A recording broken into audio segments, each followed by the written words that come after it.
one of the things I want to share with you today is out of my latest book, People Stuff, Beyond Personality Problems, an Advanced Handbook for Leadership.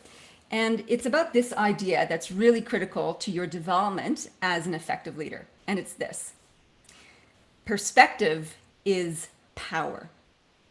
How we see ourselves, how we see others, and how we see the bigger picture will make or break your long-term leadership success. So one of the key elements of that is learning how to actually develop your perspective. And in People Stuff, I go through in the first chapter explaining exactly how to do that. The key thing is to think about your perspective. Are you looking far, deep, and wide enough? And chances are you're not.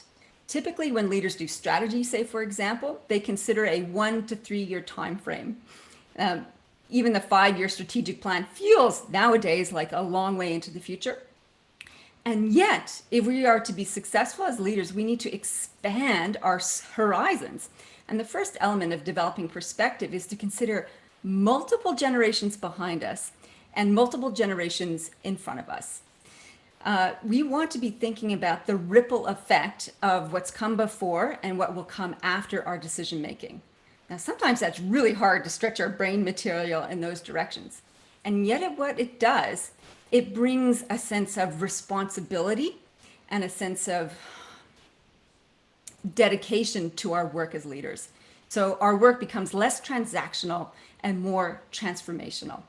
So that's one element, is to expand our time horizon and to really stretch how we are showing up and the impact that we are having in the world.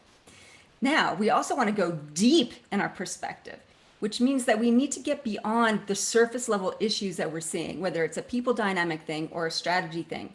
What we need to do is to dive deep underneath the surface. So those little surface issues actually have contributing factors to them. There are patterns at play that create those problems. And underneath the patterns, there are systems in the organization and the organization's context which create the patterns, which create the visible problems.